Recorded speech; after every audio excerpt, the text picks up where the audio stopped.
Georgia സന്ദർശനത്തിനെത്തിയ Indian യാത്രാ സംഘത്തിന് അധികൃതരിൽ നിന്ന് കടുത്ത അപമാനം ഏൽക്കേണ്ടി വന്നതായി യുവതി. അർമേനിയയിൽ നിന്നും ജോർജിയയിലേക്ക് എത്തിയ 56 ഇന്ത്യക്കാർക്ക് ദുരനുഭവം ഉണ്ടായെന്നാണ് ധ്രുവി പട്ടേൽ എന്ന യുവതി വെളിപ്പെടുത്തൽ നടത്തിയത്. ഈ വിസ ഉൾപ്പെടെയുള്ള രേഖകൾ ഉണ്ടായിരുന്നിട്ടും സദാക്ലോ അതിർത്തിയിൽ തടയപ്പെട്ടു. കൊടുംതണുപ്പിൽ മനുഷ്യത്വരഹിതമായ പെരുമാറ്റമാണ് നേരിടേണ്ടി വന്നത്. യാത്രാ സംഘത്തെ കന്നുകാലികളെ പോലെയാണ് പരിഗണിച്ചത്. ഇത് നാണക്കേടാണ്, അംഗീകരിക്കാനാവില്ലെന്നും ധ്രുവി ഇൻസ്റ്റഗ്രാമിൽ പങ്കുവച്ച കുറിപ്പിൽ പറയുന്നുണ്ട്. കൊടും തണുപ്പിൽ 5 മണിക്കൂറോളം കാത്തിരിക്കേണ്ടി വന്നു. ഭക്ഷണം നൽകിയില്ല, ശുചിമുറിയും അനുവദിച്ചില്ല.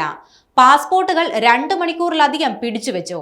കന്നുകാലികളെ പോലെ നടപ്പാതയിൽ കുത്തിയിരിക്കാൻ നിർബന്ധിതരായി.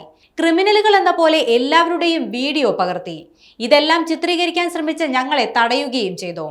രേഖകളൊന്നും നോക്കാതെ തന്നെ വിസ തെറ്റാണെന്ന് പറയുകയായിരുന്നു. ഇങ്ങനെയാണ് ജോർജിയ ഇന്ത്യക്കാരെ പരിഗണിക്കുന്നതെന്നും ഇത് അപമാനകരവും അംഗീകരിക്കാനാവാത്തതാണെന്നും ധ്രുവി ഇൻസ്റ്റഗ്രാമിൽ പറയുന്നുണ്ട്. വിഷയത്തിൽ ഇന്ത്യ കടുത്ത നടപടി സ്വീകരിക്കണമെന്ന തലക്കെട്ടോടെയാണ് ധ്രുവി കുറിപ്പ് പങ്കുവച്ചിരിക്കുന്നത്. പ്രധാനമന്ത്രി നരേന്ദ്രമോദി, വിദേശകാര്യമന്ത്രി എസ് ജയശങ്കർ, വിദേശകാര്യ മന്ത്രാലയം, ഇന്ത്യൻ എംബസി എന്നിവരെ ടാഗ് ചെയ്യുകയും ചെയ്തിട്ടുണ്ട്. കുറിപ്പ് വലിയ ചർച്ചകൾക്കും ഇതിനോടകം തന്നെ കാരണമായി. നിരാശപ്പെടുത്തുന്ന കാര്യമാണെന്നും ജോർജിയ സന്ദർശന പദ്ധതി റദ്ദാക്കുകയാണെന്നും ചിലർ പ്രതികരിച്ചു. അതേസമയം കഴിഞ്ഞ വർഷം ജോർജിയ സന്ദർശിച്ചപ്പോൾ നല്ല അനുഭവങ്ങളാണ് ഉണ്ടായതെന്നാണ് ഒരാളുടെ പ്രതികരണം. ഒരാഴ്ചക്കിടെ ഇത്തരത്തിലുള്ള രണ്ടാമത്തെ സംഭവമാണ് പുറത്തു വരുന്നതെന്നും പ്രതികരണങ്ങളുണ്ട്.